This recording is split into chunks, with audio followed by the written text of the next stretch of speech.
Well, thanks so much, Michael and Vicente. In this, I both enjoyed the paper that I read in advance and the talk. I think I'm like largely sympathetic with everything you said, and it's a very exciting project. Um, so I just have one, I guess, broadly philosophical worry that I'm going to share, and it's this, like, how substantial is actually your distinction between enabling positive constraints and negative or limiting constraints?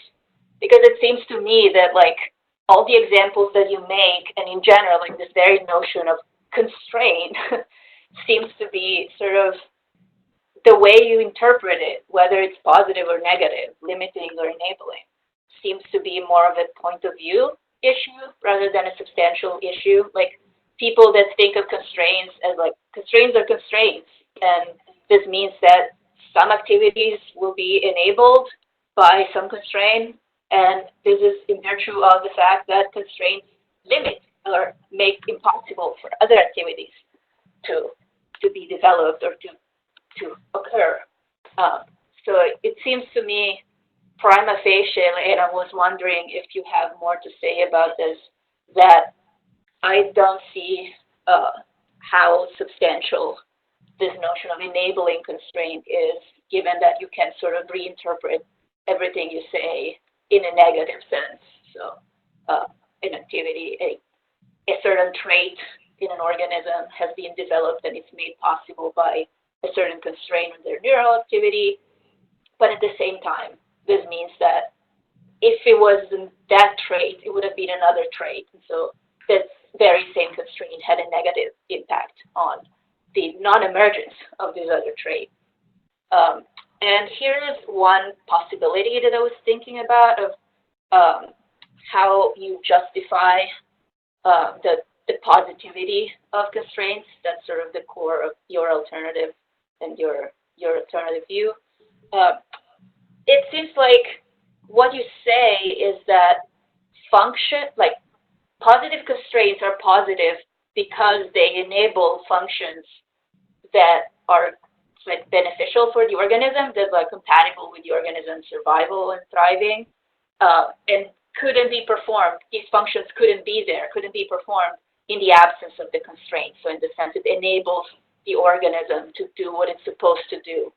But then this seems to bring in some sort of teleology in the way you conceive of functions. Because someone might say, well, functions themselves depend on constraints because certain organisms and certain systems within the organism develop certain functions, acquire certain functions because of certain constraints. So it's like functions depend on constraints, but then you're saying that constraints depend on function in a way. So I see this worry there, unless you are fine with the notion of teleology and what you're saying is that certain constraints are enabling because there are certain things that organisms are supposed to do, given the organisms that they are, and these things that they are supposed to do are enabled by the constraints. So here I can see a more substantial role for this idea of enabling as opposed to limiting. So yeah, that's pretty much it. You want to go first? Uh, yeah, I think on that last point, if once you're talking about functions, you're in the realm of teleology in some sense, right? It doesn't have to be a God-imposed teleology for the purpose of the universe sort of sense, but if you're talking about functions, and especially if you're talking about functions that are selected for, then you've got a kind of teleology, you've got a kind of sort of set of functional possibilities for an organism that are adaptive and positive in that sense. So I hadn't thought of it in this way before, but I don't think I would be at all opposed to thinking about this in some, in kind of a Ruth Millikan sense of teleology. I think that's probably will end up being kind of compatible. Yeah, like biologists probably would agree too. So. Yeah, I think that's right. So I do want to suggest that I think maybe the distinction between positive and negative in the context we've been talking about, I feel you can say you can see them both ways as negative and positive, and that's fine with me. I think that's right. Our point is just that we need to keep in mind the fact that these things are not mere constraints in the sense of preventing things from happening, but also they allow things to happen. And there are, in fact, purely negative constraints, right? If I bolt a rock down to my backyard, it's not going to be able to do anything. So there are examples of pure negative constraints in the world. There may not be examples of pure negative constraints in biology. Okay, thank you. I like that. So yeah, and on that same note, I agree that if we are able to, I think what we are trying to press here is that to try to make it explicit that this relation that goes from behavior to brain is also substantive. And we can talk about if it is a positive, a negative one, but as soon as we recognize that there's something going on there, and that has to do with the ability of the neural system to do some stuff, I think we would be happy with that, right? Yeah. Okay, thanks. Thank you. Okay, thank you very much. Can you hear me?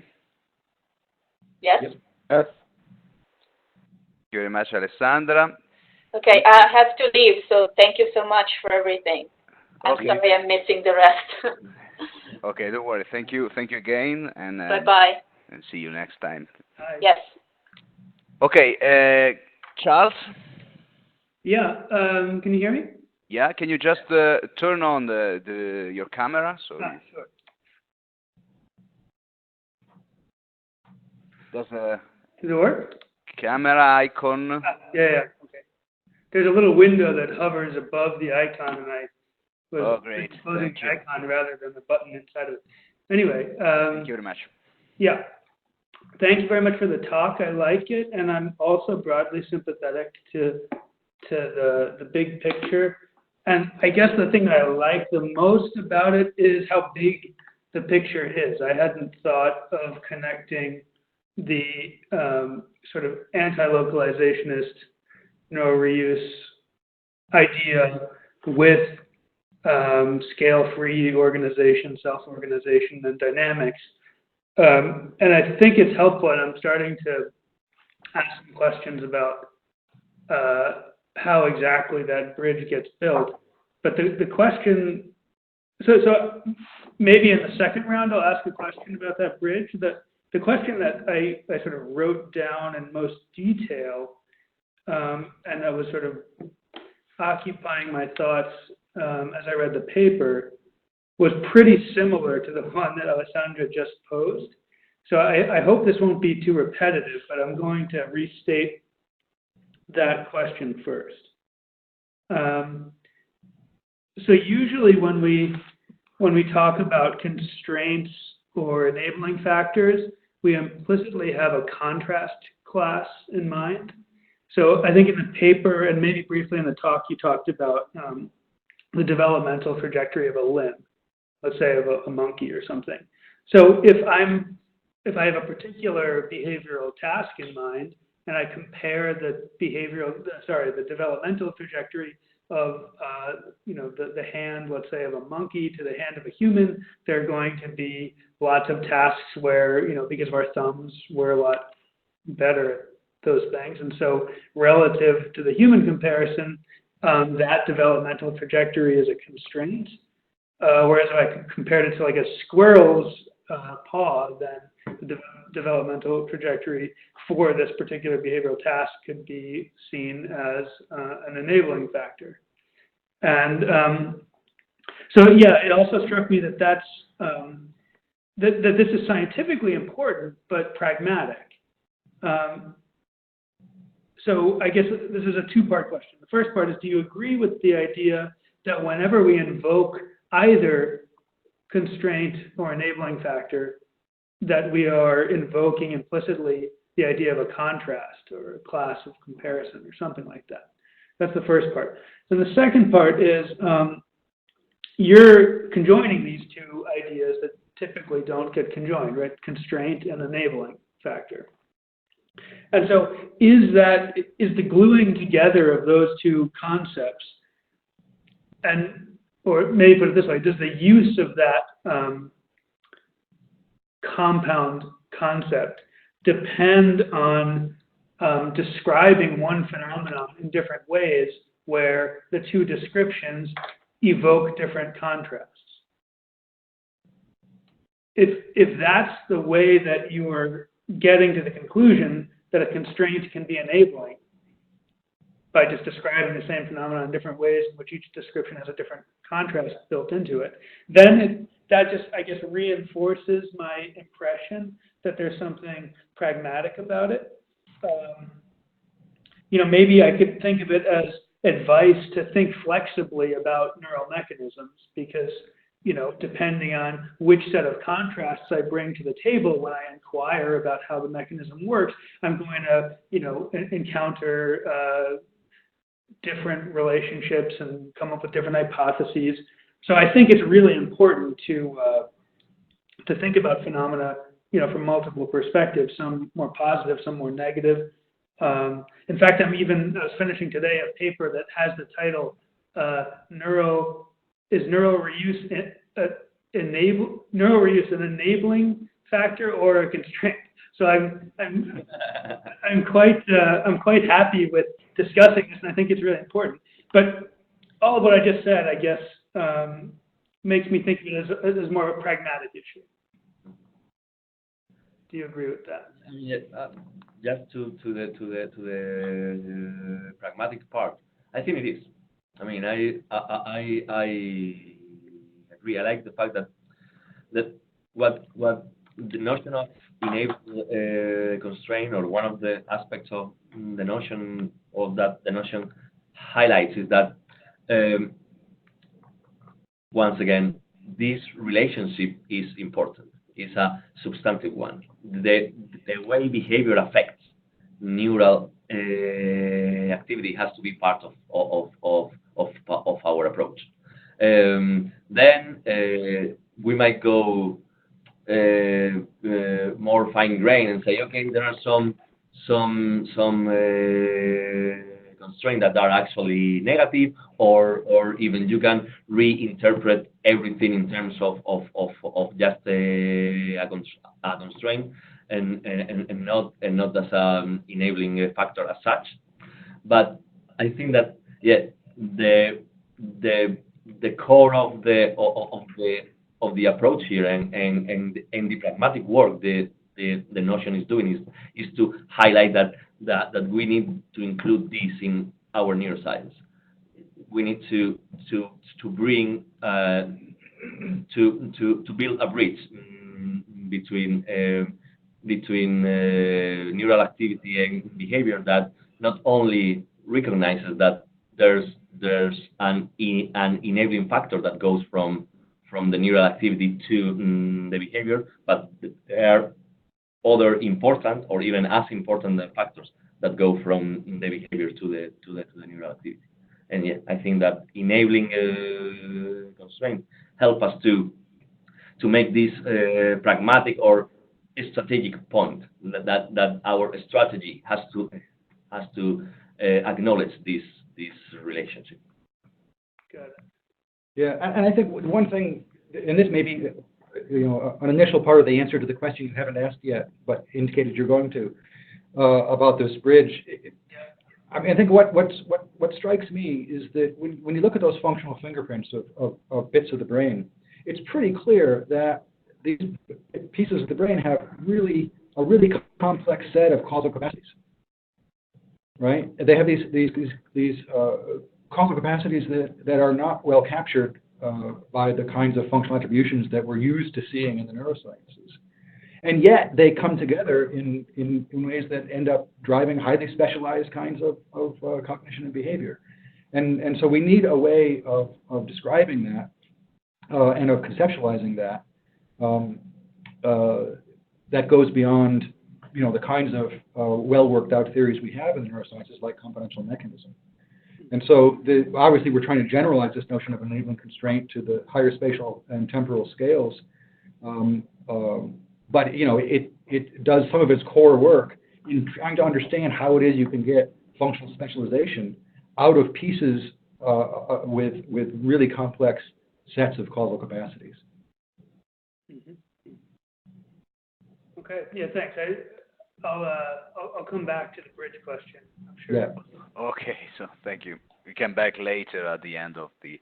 So I just remind to the attendees that after the Michael Silverstein's question, they can make some question if they want by pressing the hand-shaped button, which is in the left of their windows. So we will.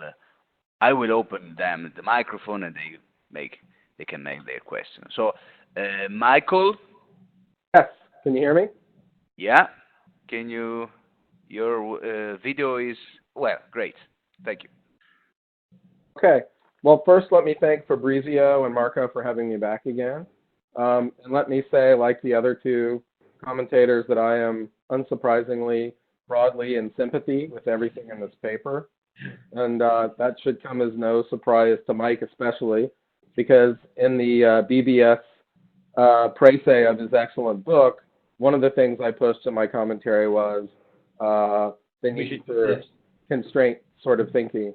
And Mike readily agreed in his reply to me, and that's exactly what he's pursued here, and I think it's great. So hopefully, under the circumstances, Fabrizio and Marco will forgive me for not being, as pugilistic as I might ordinarily be, but rather I just want to lend aid and comfort and try to flesh out some of these ideas a little more, raise concerns that you've already heard that I think the new mechanists will raise, and maybe suggest some ideas about how to reply to that.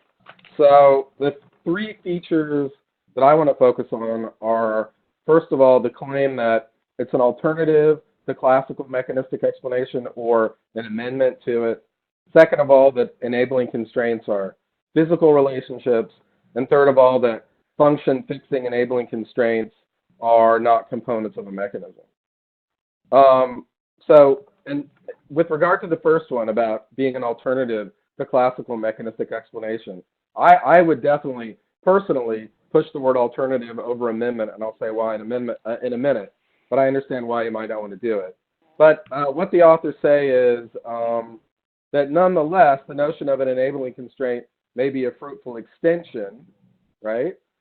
In spite of the fact, as they note, that the new mechanism notion requires components of mechanisms to be of a lower scale than the system that instantiates the mechanism itself, and that the new mechanism notion of mechanism requires the functional explanation to be fully grounded in the components.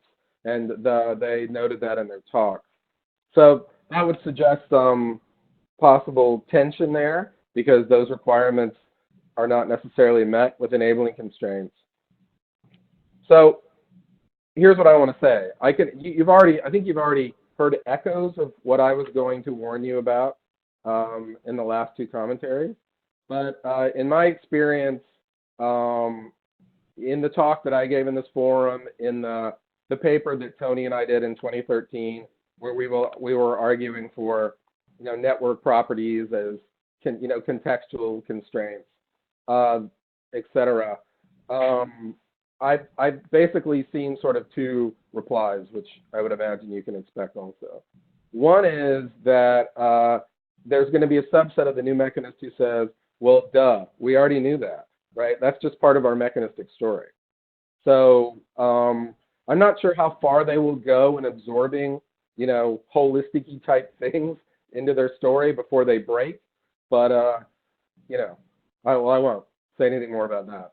The other sort of reply that I can imagine is one that I think you heard already, which is the more conservative new mechanist will say something like, well, what enabling constraints really are just essential background conditions, their input, their boundary conditions, their initial conditions, their one of these other things that we already know about and are not any different. You're just saying it in a different way. Again, I think you sort of already heard that reply. So in other words, you're going to get a recapitulation of, that good old-fashioned debate about, extended cognition and what counts as part of the mechanism and so on and so on. So I think you need to, as much as possible, as you already started doing in your replies, you need to say more about why it really is unique. What's really unique about enabling constraints? So, and what makes them physical or not? I'm going to raise that question in a second. So now I'm gonna help you out by also self-servingly talking about some work that I've been doing under the guise of contextual emergence. So I have citations I can send you if you want papers. I'll talk about it, in the volume that Fabrizio and Marco are doing on neural mechanisms. And I, with my co-authors, have a book coming out about contextual emergence. We talk about cases in physics and biology. I know that mechanists especially are allergic to the E word, right? Once in a while somebody like Bill will use it, or people will use it despairingly, but largely if you want to continue to be a card-carrying mechanist, you don't use the word emergence. And I started out writing about emergence, so I'm kind of stuck with this word anyway. So if you don't, just forget that I use that word. And let me say this.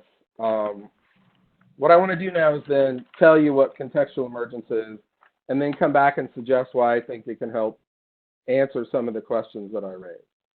So first, contextual emergence is a type of explanation that emphasizes the equal fundamentality of contextual constraints and relations at multiple interacting scales, including the environment, relatively speaking. Constraints are often not unidirectionally from smaller length and time scales, and they include global constraints such as network, topological properties, and other global organizing principles such as plasticity, robustness, and so on. Two, while contextual constraints, though typically not causal mechanical, and while typically some form of causal or dynamical explanation, can also involve non-causal difference makers, in addition to those global organizing constraints mentioned above. Just to give you an obvious example from physics, think about conservation laws, right? The way we typically think about those in physics is conservation laws, even if you radically change what happened to be the dynamics of physics, they still have this constraint on them. They all have to be conserved in various ways. So my point is, there's going to be all kinds of constraints that aren't necessarily physical in the sense of causal mechanical or things rubbing up against each other, what have you. And I think we see a lot of it already in dynamical systems theory and network theory and so on. Three, contextual constraints need not involve anything physical or structural. That's what I was just saying. The relevant and determining contextual features will vary from case to case and explanation to explanation. So there's your pragmatism, if you like. They may be more or less concrete. They include topological and even dimensional constraints. So I won't go into it now, but think about universality classes, which we're seeing now, and I've talked about in biology even. There, you're really talking about topological and dimensional constraints that you would be hard put to try to map onto anything physical rubbing it up against something else. And finally, contextual emergence provides a framework to understand two things. A, how novel properties emerge, how they're produced, why those properties matter. So contextual constraints modally create, constrain, and maintain systems. Modal talk here is pluralistic and subsumes causal, nomological, and non-causal constraints, as I suggested. These contextual constraints represent both the screening off and the opening up of new areas of modal space. That's, I think, what you have in mind by both positive and negative. And I think I can show this very clearly and formally, certainly in a lot of cases in physics. Moreover, these modalities are the result of constraints that are multi-scale and involve multi-scale interactions. In all such cases, what we take to be parts in their dynamics, basic parts in their dynamics, get constrained or determined or overridden by contextual features allegedly outside the system at different interacting scales, and then new and stable patterns emerge.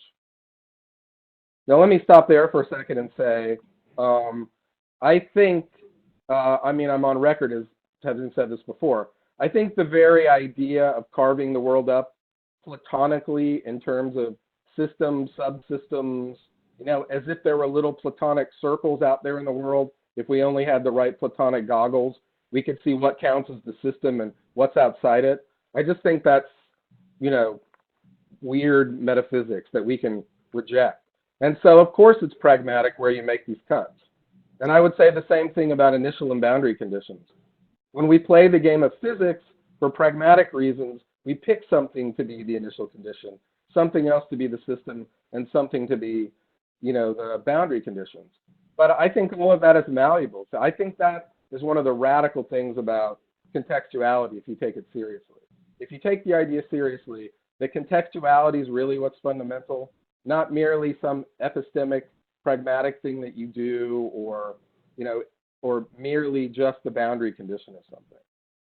So the first thing then obviously I'm saying here is there's no reason that these enabling constraints need to be physical in any obvious and concrete sense. And the other thing I'm hoping to suggest is I think there are a lot of ways you can characterize why these things really are different. They're not merely just necessary boundary conditions or what have you. So I think you can go even farther in you know, resisting the criticism that, oh, this is just another way to talk about what we already know. So I'm perfectly happy to call this mechanistic if it makes people happy. I mean, I don't want to get in a fight about semantics. But I do think, going back to that Gibson quote about a regular without being regulated, I think what's really radical, if you take contextuality something more than just, you know, a pragmatic move that we make in science, is what was the I mean, this is the point I've been pushing for years, right? So what was the very idea, you know, at least recently, of the mechanistic thinking is, look, how does nature do all these amazing things? Create new organisms, regulate itself, think, et cetera, et cetera. Oh, well, we know how it does it, right? It's some sort of machine or modular analogy. And, you know, because of localization and decomposition, we can sort of tell this story. And then, or maybe we even think about it in terms of laws sometimes, that regulation, like, you know, program rules or something. But it seems to me what's been happening, some new mechanists accept this and some don't, is we've gotten more and more liberal about what we allow in there. And it seems to me if we accept the idea that it's really contextuality all the way down, so to speak, then there's something just fundamentally wrong about what the mechanist was thinking. There's not going to be some magical machine story. I don't mean that there are never machines or never modules or that any of these things don't exist. I'm just saying reality does start to look a lot more like the dynamical systems person or the complexity person suggested that it did.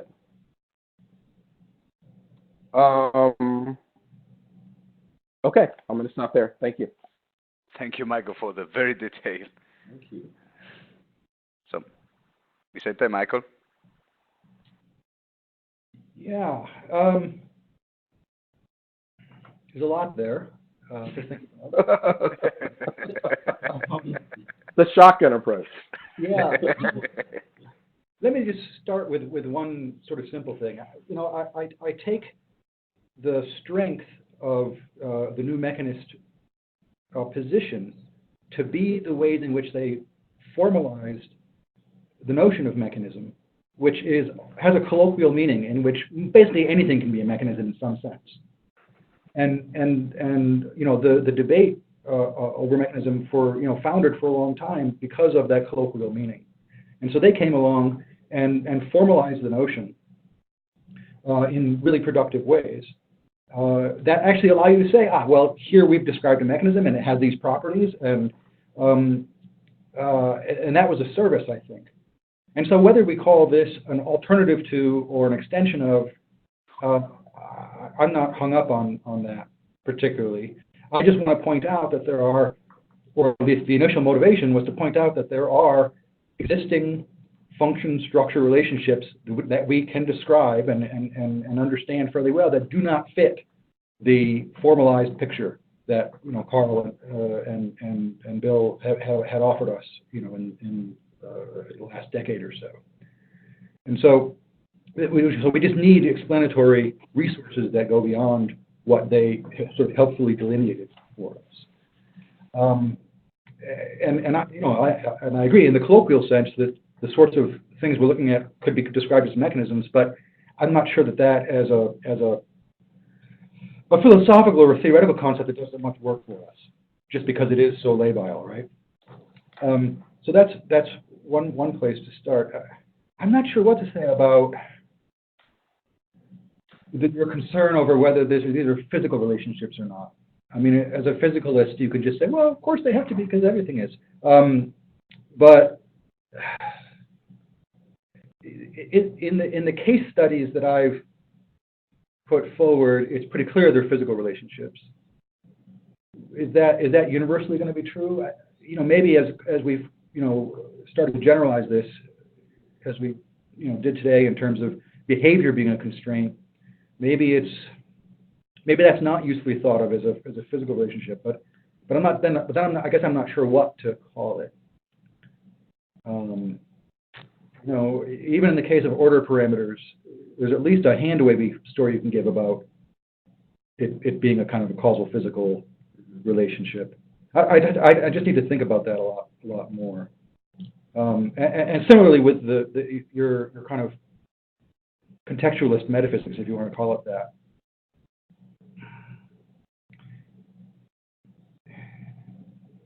It's been a long time since I've read my von Frossen, right? But I just don't.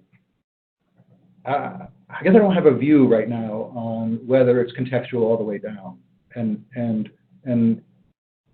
whether it's important for me to have a view on that. This is more stuff I just need to think harder about.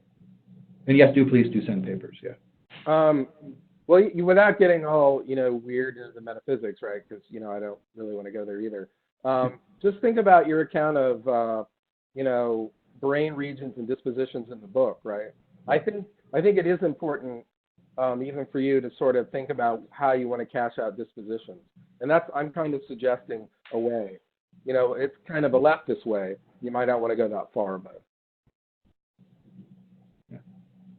So yeah, I mean, I think that I read is context or contextualism all the way down. I take it to be physics all the way down, and I like that. I don't know if that's what you mean there, but just to point or to refer to this idea on whether enabling constraints are physical relationships. In the special case of behavior, right? Because it seems like we could be making two claims here. A broader claim is that in a general mechanistic explanation, you have to find this kind of event that we call enabling constraint, and that's a general point.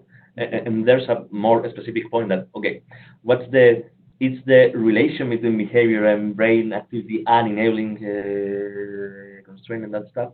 And I think that we are working on that somehow right now, and not that somehow, right? We are actually trying to develop methodology and that stuff.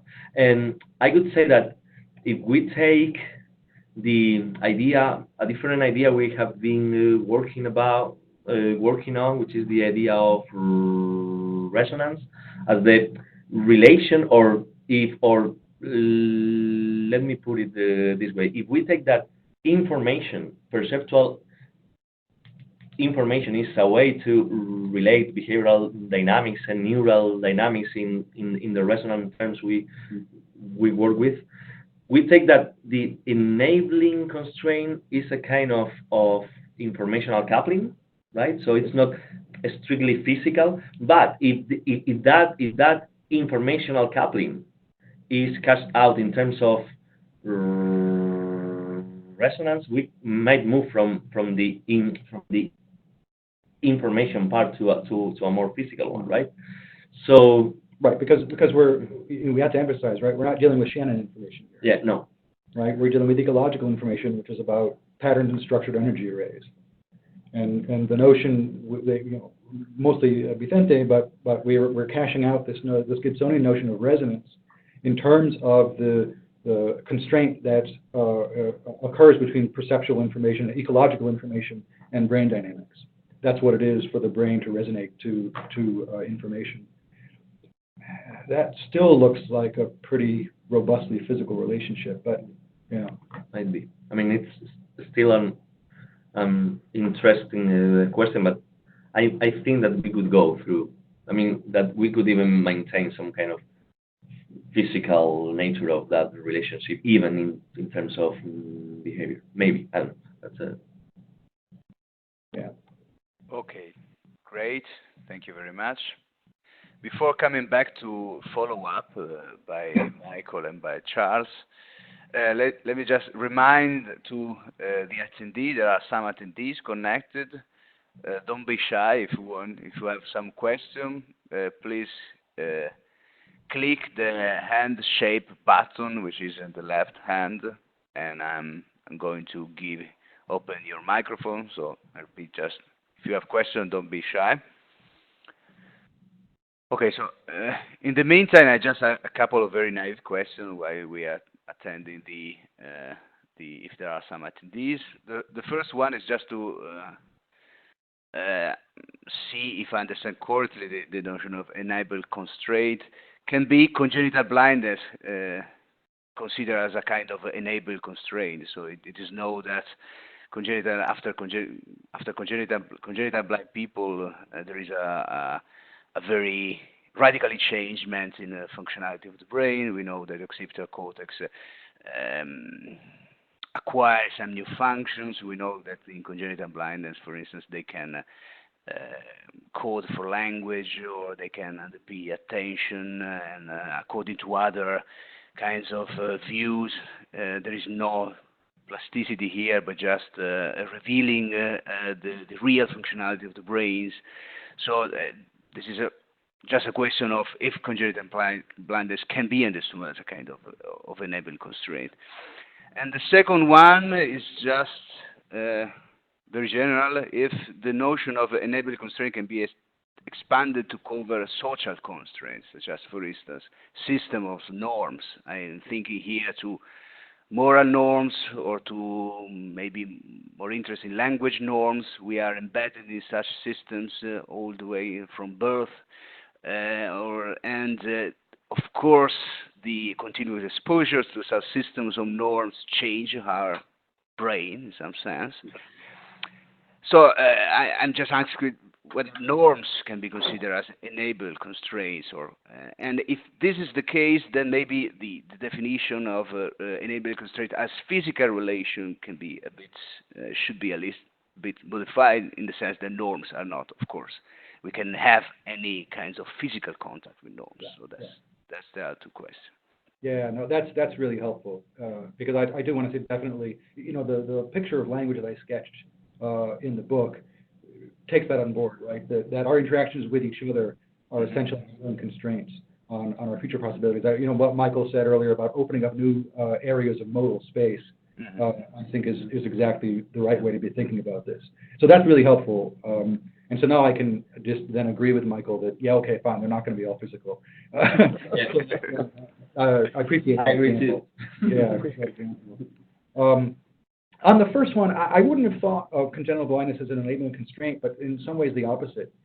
So I would have thought that visual input to say, primary occipital cortex would be the enabling constraint. And then when you remove that input, you just open up the space of possibilities for other constraints to come into play that would have been screened off by the visual input. Okay.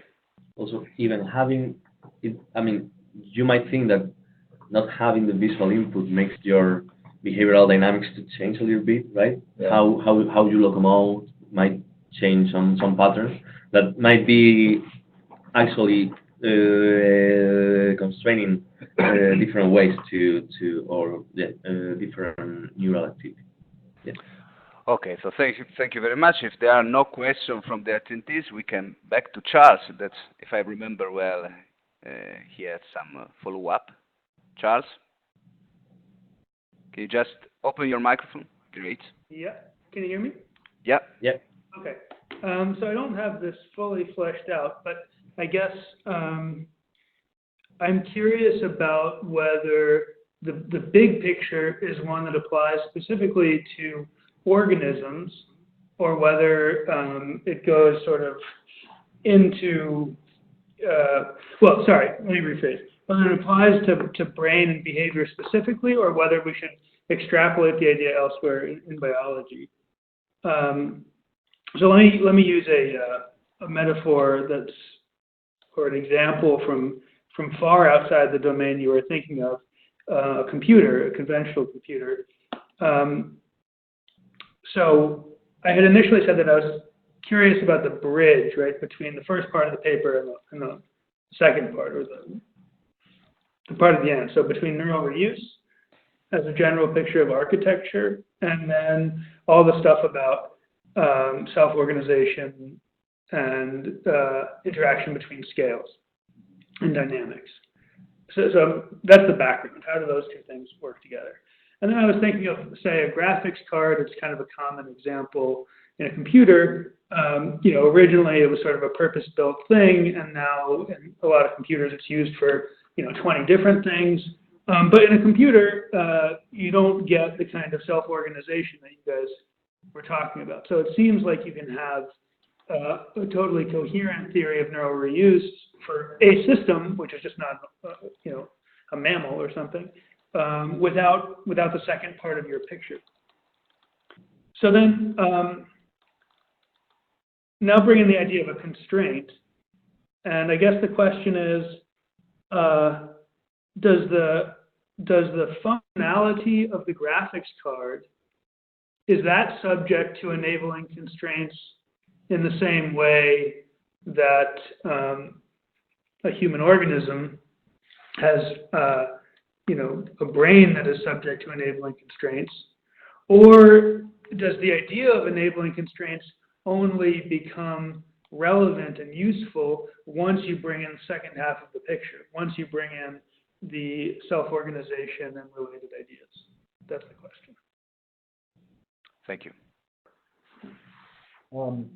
Yeah. So look, as I know you're very aware, the original idea for neural reuse actually came from an analogy with software, where individual components of software end up being repurposed in lots of different functional systems, but in which they do basically the same thing, but for a different purpose.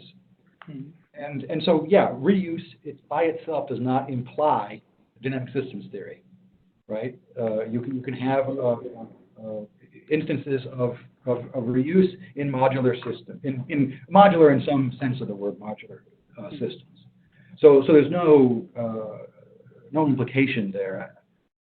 But as as I've been thinking about this more, I think there's an important disanalogy between a graphics card and an organism, which has to do with the fact that an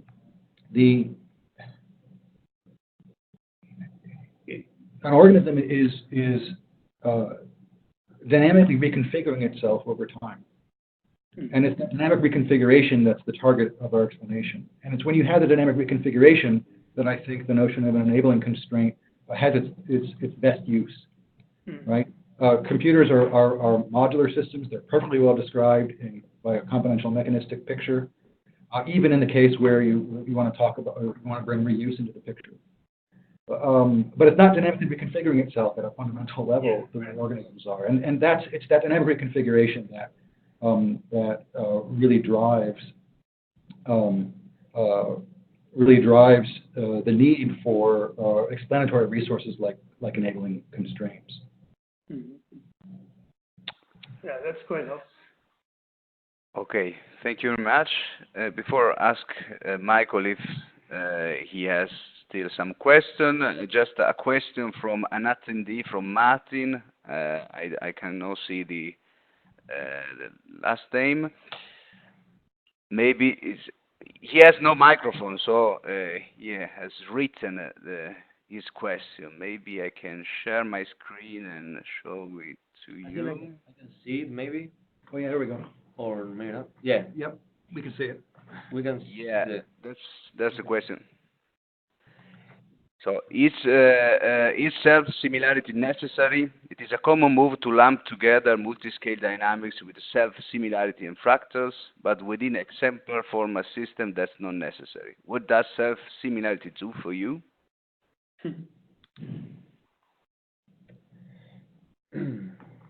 Well, as I see it, self-similarity that I think sometimes is taken to be. I mean, the notion itself is understood too literally.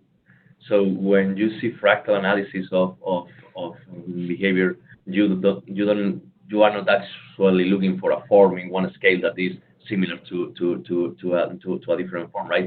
You look for different signatures that that has to do with the relations between the power and frequency and that stuff. But um, I think that we take this fractal structure that entails this self-similarity between the scales, although maybe not in a literal sense, to be more it's basically a consequence of the way complex systems work. So it is not. I think we are not relying on self-similarity to favor enabling constraints. It is just these relationships, this fractal relationship that has been reported in the literature on fractal analysis and that stuff may be understood in terms of enabling constraint because of its power to highlight that are not constraints that only enslave but that open up new functional possibilities. In that sense, I'm not sure that we need self-similarity for our theory. I think that fractal analysis of complex systems give us a good amount of resources to think about the relation between behavior and brain in terms of constraint. I would say that. Yeah, or to put it maybe a little bit more specifically, one of the things that self-similarity does is give us a target for things to look for. Yeah, right. So we mentioned briefly that we're also doing empirical work here in actually finding ways to measure resonance. And essentially what that is looking for. Tau obviously is one of the favorite concepts in ecological psychology. We're using something you might think of as a generalized tau, so not just looming, but motion in various directions and understanding sort of gap closing, right? And so one of the things that we're actually doing is describing the dynamics of the system at the behavioral and in ecological scale, and then looking for the signature of that dynamics at the neural scale. And that's a kind of self-similarity between two different scales that we can exploit by actually measuring that relationship. Okay, thank you. So we still have a couple of minutes if Michael has some follow-up. Sure. Well, Mike mostly stole my follow-up by agreeing with me. Thanks, Mike. But let me just try to get him to agree by not having to go as far as norms. So when I said not physical, of course I didn't mean to be saying anything spooky. But just so go back to the examples I was talking about, like topological, small worldiness, network properties, organizing principles, like you emphasized, about the self-preservation, self-maintenance. So in my lingo, autonomy, robustness, all the different kinds of plasticity, right? So what I want to say is those are constraints that are not, I'll use the word causal mechanical. They have causal mechanical consequences, but they're not push me, pull me, this part of the brain is doing this, right? And they're global. I think that's really important too, is I think the key thing is a lot of these really amazing constraints are global ones. And they can't be, there is no localization or decomposition story to be told about them. And then just to go one step weirder for examples, if you want to get information theoretic, and I'm not selling these theories by any stretch, but think about like IIT and global workspace, right? So, well, sure, they get physically instantiated and we tell physical stories, but one can imagine radically diverse causal mechanical systems instantiating those information theoretic structures. So that's all I mean.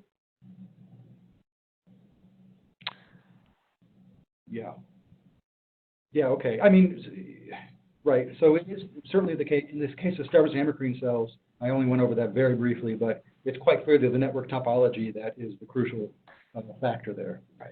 And if you don't want to think of network topology, if you want to talk about network topology having causal mechanical consequences, which it clearly does in this case, but not itself being a causal mechanical constraint, I don't think I have any kind of problem with that. Something like IIT, I don't know what to think about. Yeah. Again, I'm not selling it. Okay. Great. Thank you very much to Michael and Vicente and all the discussant. Great session.